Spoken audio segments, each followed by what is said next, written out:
Hello, my wonderful, beautiful friends, guys. Welcome back to our entitled people, where some people genuinely think the rules don't apply to them. And in today's episode, it's all about Smug, Karen, Coworkers, guys. They're stealing things that don't belong to them, power tripping like they own the office, humiliating themselves in front of everyone, and one coworker seriously thought she could boss around the entire workplace. Guys, these people are so unbelievably entitled, your head's gonna be shaking the whole time. So get comfy, and as always, this voice should only be on the Dark Fluff channel, nowhere else. Let's dive in. So my coworker Nancy and I got hired the same week to join a team of 3, led by a GM. As soon as we sat down with our coworkers for the first time, Allie, the most senior member of the team, immediately lets us know how horrible our boss is. She said to me how we have to watch out for ourselves and be aware of the hypocrisy and stupidity. She laid it on pretty thick, making it seem like we made the worst possible decision by getting hired. There was a moment of uh-oh between me and Nancy about what a nightmare of a job we landed ourselves in. And then we discovered that Allie does absolutely nothing all day. We soon notice that she clocks in at 7 o'clock, waits 3 hours doing absolutely nothing, and then goes on a coffee break at 10 o'clock when our boss clocks in. She doesn't return till 1 o'clock, which coincides with our lunch hour. She then returns to do 1 to 2 hours of work and then clocks out at 3. We have 4 major events that we host throughout the year, and Allie plans her vacations to coincide with it. Honestly, we commended her on sticking it to our boss and cheesing her way through work. Why break your back over someone who's clearly horrible? And then, the annual evaluations came in and Allie became hysterical. She's gotten 1s across the board and her bonus becomes critically impacted. She throws a fit, notifying the head of HR and letting anyone with a sympathetic ear know that injustice was committed. She starts telling us that she's applying elsewhere, that she's done with this stupid job, and if we were smart, we would do the same. She goes from at least partially working to nothing at all. She comes to work, sits on her butt all day doing nothing. She just collects a paycheck and that's it. The new year then rolls around, and shockingly, she never got a job offer. And our first major event of the year is coming up. Like clockwork, she puts forth her vacation, but this time she gets rejected. Cue another fit in the office. She's crying over the injustices, and this time she's literally crying. Tears are streaming down her face, saying she's already booked, everything's paid for, that her husband got his time off approved. When that didn't work, she takes another trip to the head of HR. Allie gets to go on her trip, personally approved by HR, and she's smug upon her return. HR then told her that she's getting a new boss and gleefully tells us how our boss is clearly gonna be replaced. This didn't end up happening. Instead, HR tells us how our department will be split into 2. They're looking to transfer half the team to the new department. Coincidentally, a different coworker is being let go during a round of layoffs, and Allie thinks that this is her moment. She signs up to transfer to the new department, and she's convinced this will make our boss fight for her. After all, it would be only me and Nancy, the 2 newest and most inexperienced members left. Obviously, our boss will fight tooth and nail to keep her than to have the department shrink down to just 2 people. Except, our boss doesn't take the bait and personally approves her transfer. Allie's then notified by HR via email. Another fit ensues. Our department was originally something like A and B department, and now A and B are separated. Well, Allie based her entire career on B and not A. She thinks A is entirely in a different field. It's not really. And that HR's condemned her to an early career death of stagnation, completely forgetting that she literally signed up for it in the first place. Well, Little Miss Entitled goes down to HR again, who's no longer willing to hear her out. She then comes crying to us, and we try to be sympathetic, but we have actual work to do. She ends up getting transferred, and she has a new boss in that department, and he's not so willing to accept the extended coffee breaks and lunch breaks and her laziness. He gets to work just as early as she does, and he makes sure to send her some work to do that actually keeps her busy. Much to her surprise, she got fired not too long after she transferred. Okay, who else is shocked that she didn't go to HR for the millionth time to try to fight the firing? But yeah, talk about a plan backfiring. Like, I love how she thought she had leverage, but being the laziest worker, maybe don't try to pull those power moves. And this person shares a similar story about their lazy coworker. So I used to work night shift at a small hotel front desk. There were only 2 of us, so it was pretty obvious who actually did the work and who just floated around looking busy. My coworker Eric was great at the second one. He would avoid the boring stuff, like wiping down the coffee station, restocking key cards, and getting breakfast ready. And then, he would act like we both did equal work. When the morning manager came in, he always made himself sound way more on top of things than he really was. Again, the guy was great at looking busy. The part that finally got to me was breakfast prep. The night shift was supposed to leave things ready for the morning attendant, including moving the waffle batter from the freezer so it would be usable. Technically, that was shared, but the only reason it ever got done was because I reminded Eric every shift around 5:10. And the thing is, I did it, because if it got missed, morning shift would complain at both of us. And then one morning, Eric told our manager that I was forgetful about closing details, but that he always caught things behind me. After that, I stopped reminding him. I still did all of my own work, I just stopped giving him the one nudge that let him act competent. 3 shifts later, the breakfast attendant opens the freezer,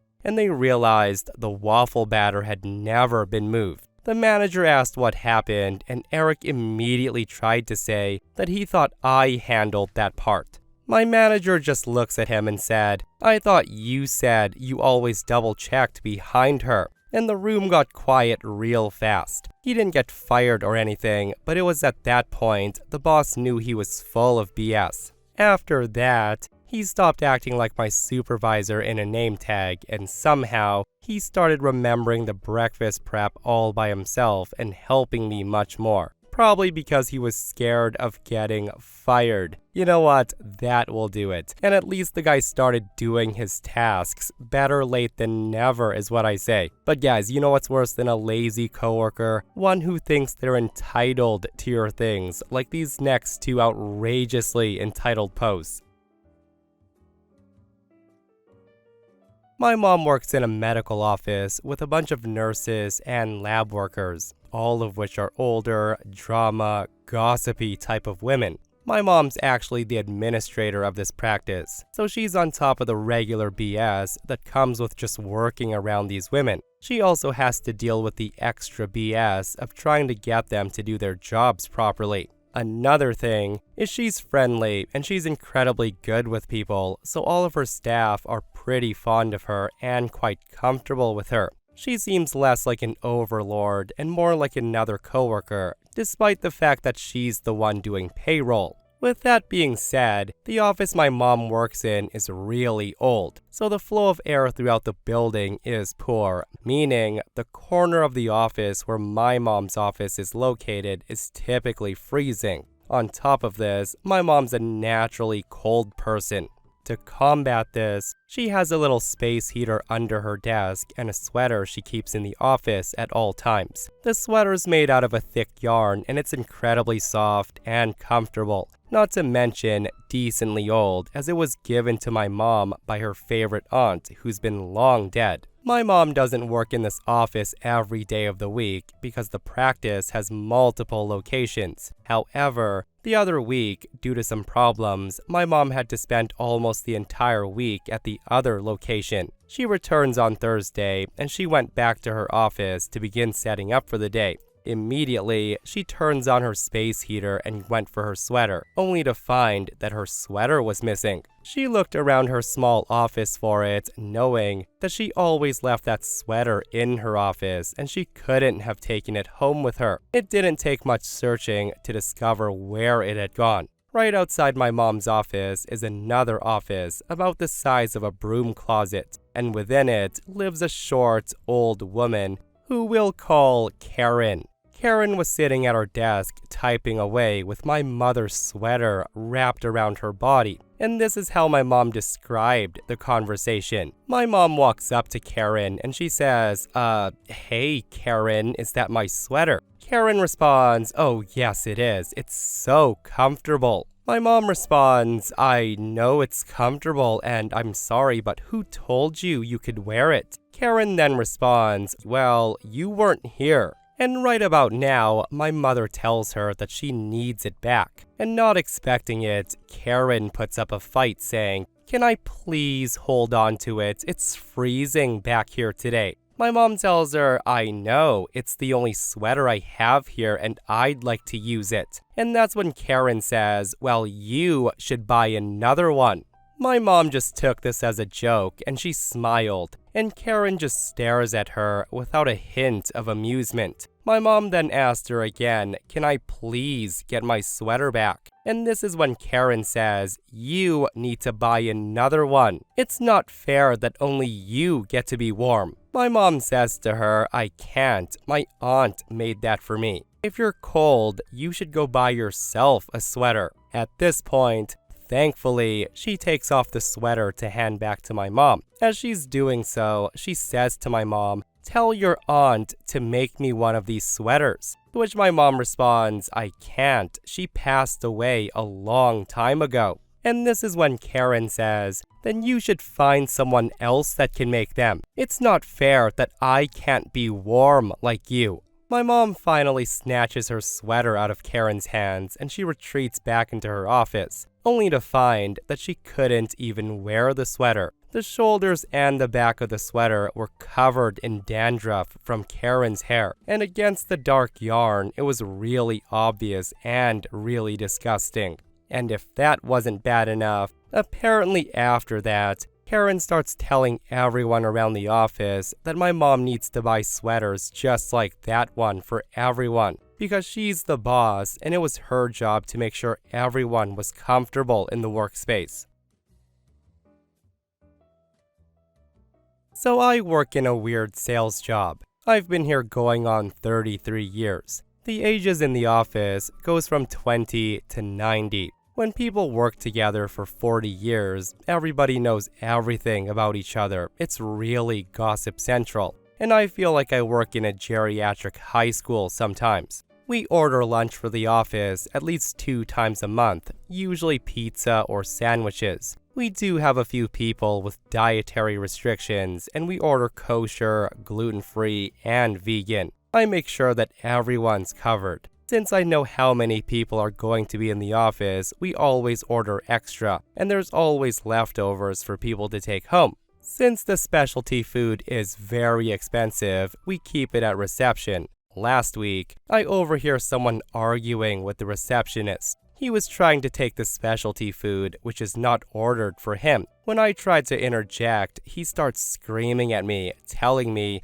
that there's more than enough specialty food and there's no reason why he can't take it all. I calmly explained to him that this is ordered for the people who need dietary restrictions and there's more than enough pizza for him to take home. He was screaming at a level that I can't even describe, considering it's about crappy pizza. Well, like every other gossip item in my office, everyone wanted to talk about him taking pizza.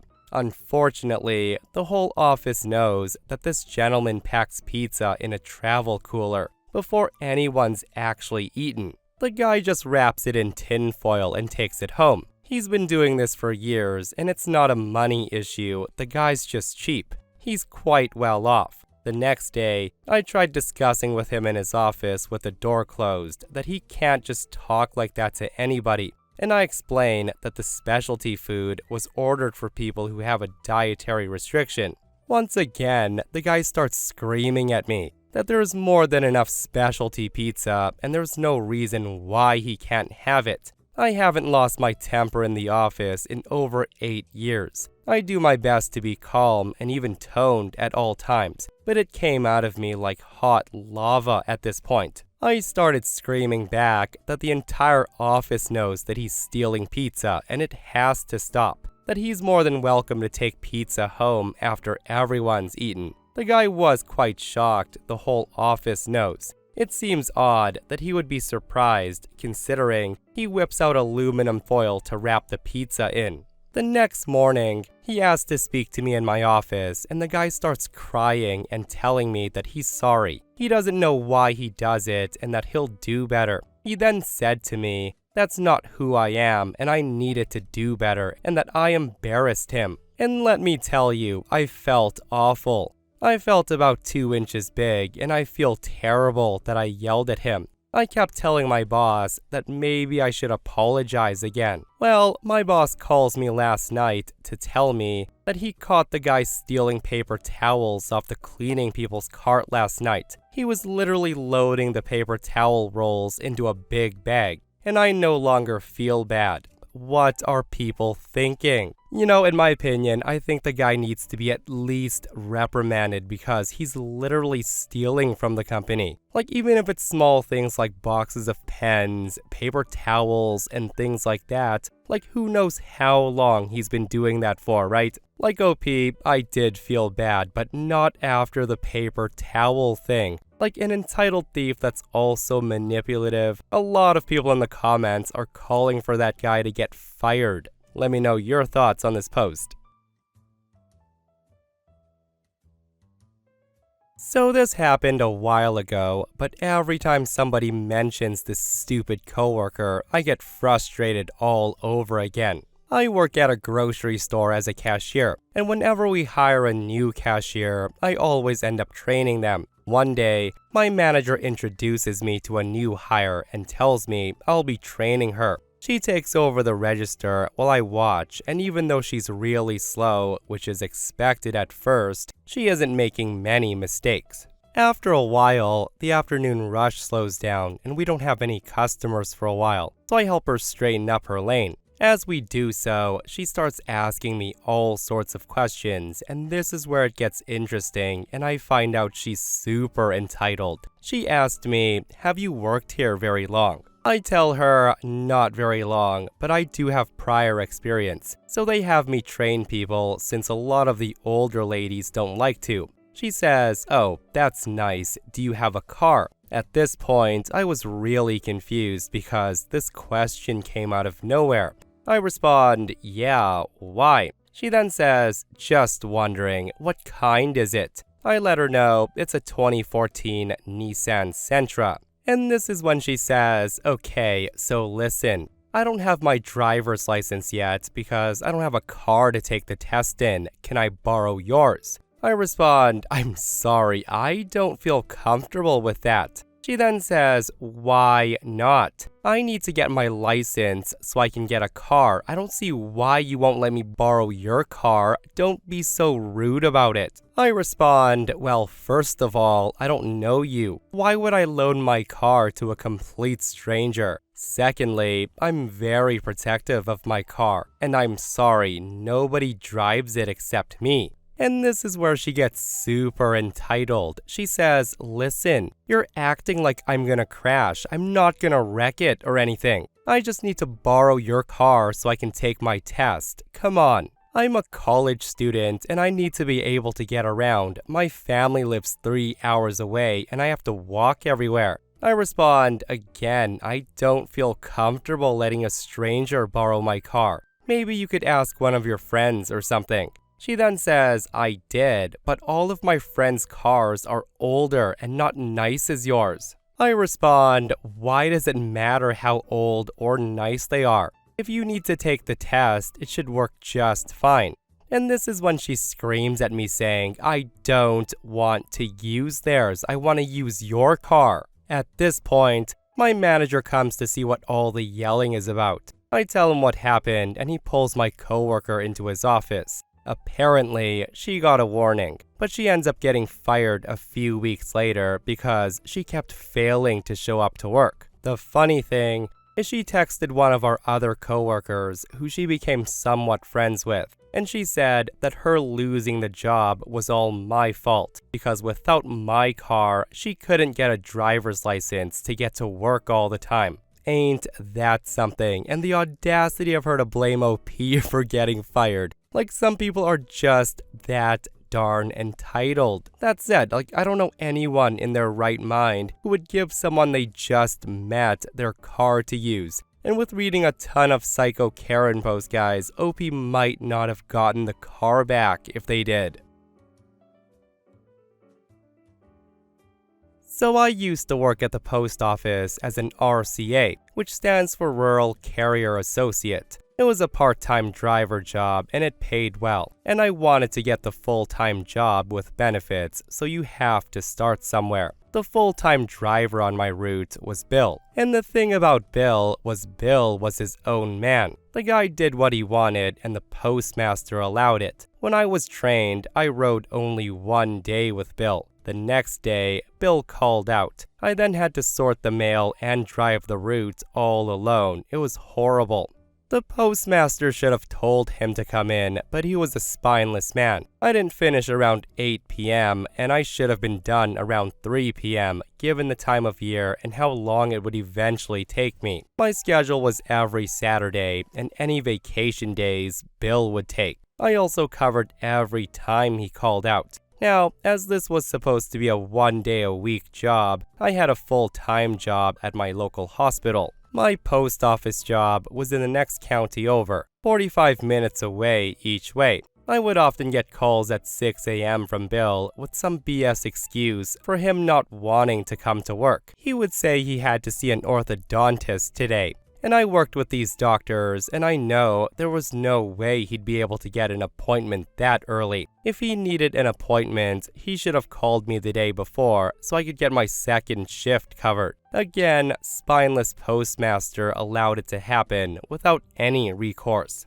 On my anniversary, I had told him that I was gonna take my wife out to a nice lunch before we both went to our job at the hospital. At 6 a.m., the phone rang, and it was the same lie as always, and I had to go in. I reminded him it was my anniversary, and he said, "Too bad, you have to go to work." So I went in totally pissed off. The same thing happened on my birthday and then on my wife's birthday. He called out and I had to work both jobs. A few months later, nothing changed. I applied to nursing school and I was accepted for the fall program. I had several months, so I kept it to myself. My plan was to work the same way I had, and if I was offered a full-time post job, I would take it. If not, I would go to nursing school, as both were great careers. Meanwhile, Bill just kept up his ruse. The guy called out whenever the workload was heavy, and the postmaster would do things like remove all the toilet paper from the bathrooms, thinking that we were wasting time pooping, I guess. Now, Bill had gotten remarried shortly before I started with the post office. They never had a chance for a honeymoon, so they pulled it off. They scheduled a 2-week trip to the Caribbean. When he told me there was a month to go before they left, which was plenty of notice, he told me the tickets were non-refundable, so don't screw me over. By this point, I'd had enough of Bill screwing me over all the time, so 10 days before he left, I put in my 2-week notice. The postmaster assumed that I would work through Bill's whole vacation, but no, just the first 4 days. Bill calls me at home and he begs me to come to work. He says to me, "Man, I've been so good to you. You've gotta cover my time off. This vacation is non-refundable." This is when I remind him of all the times he's lied to force me to cover, and all the days I had to work for him, like my anniversary, my birthday, my wife's birthday, and also how he screwed me over in orientation, making my first several weeks miserable. I left the day I said I would, and the postmaster refused to cover, and Bill had to cancel his whole trip and come to work. I ended up loving nursing, so I made the best choice.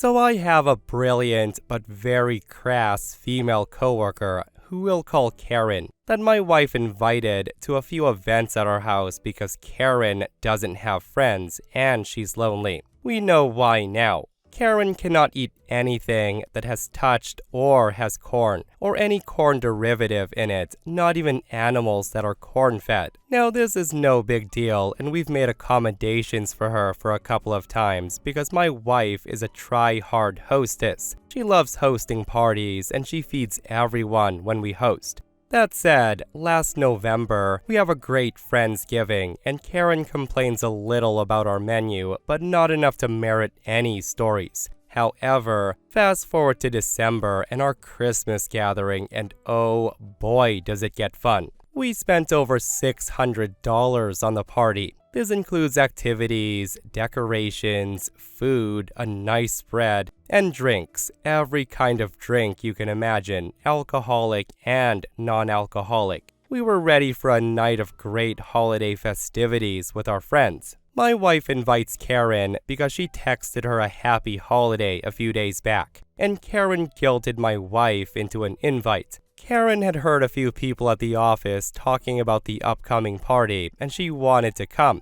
which again is no big deal. We thought we had it. So the day of the party comes, and Karen shows up, and she starts complaining about our drink selections. And no joke, we had half a dozen types of beer, both craft and trash, 4 types of good wine from sweet to dry, half a dozen types of sugar soda, 2 types of diet soda, juice boxes, water, lemonade, yada yada yada, ready for our guests. Karen looks around and she says, "No iced tea? What kind of party is this?" Now, I seriously thought she was joking, and I laughed, and I told her we spent so much time and money on the party that we must have forgot. Stupid us. Karen then responds, "Well, if I had known you weren't making any, I would have brought my own." She says that with a tone that told me she wasn't joking. I just sighed and walked away to clear my head. My wife comes over, stops hosting, and she makes Karen her own pitcher of iced tea. After some drinks, we get the gingerbread house decorating contest rolling. And we're told by Karen, after the winning team was selected, that it was just a subjective waste of time. The prize was a nice bottle of wine, and she grumbled about us having wine for the winner, but not iced tea for her. I kid you not. I just thought, no worries, maybe she's hangry. So my wife and I start serving dinner. I thought to myself, I'm sure she'll dig this vegetable lasagna that we spent hours making for her, while the rest of us ate horrible corn-fed beef and chicken. And for all who care, my wife and I spent all day from 7 a.m. making mashed potatoes, cranberry sauce, vegetables, gravy, stuffing, 3 kinds of desserts for this party, all the food.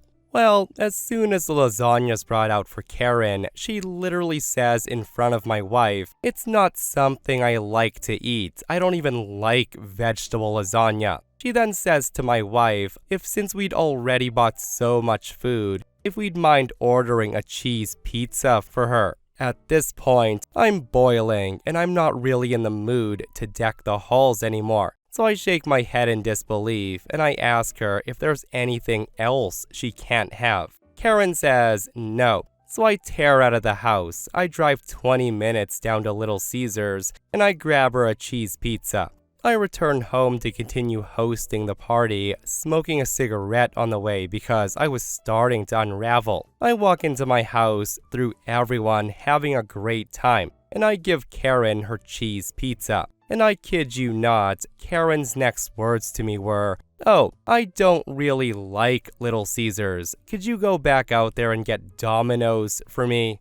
I just tell her no as flatly as I can because I'm boiling inside by this point. We step outside to cool down a bit, and everyone starts ignoring Karen the rest of the night. And we didn't have to say a word. Almost 20 other people couldn't believe how she was treating us. Needless to say, she hasn't been invited back for any gathering. She never will be, and to this day, She still texts my wife every once in a while asking when we're going to have another party. Oh, that poor Karen not getting the hint. And my goodness, was that ever entitled, guys. Like, reading this post, I can't even begin to imagine how OP felt that day. Like, how annoyed must they have been. Like, I can now understand why Karen might not have any friends, because seriously, being that picky and unappreciative, I totally get it. Like, who wants to hang out with somebody like that, right? And that, my friends, brings us to another end of our /entitled people. Guys, I hope you enjoyed today's stories. If you did, hit that thumbs up. And if you're not subscribed, consider subscribing so you don't miss these crazy, crazy stories. And if you missed the last episode on the channel, it's an r/petty revenge episode where a crazy,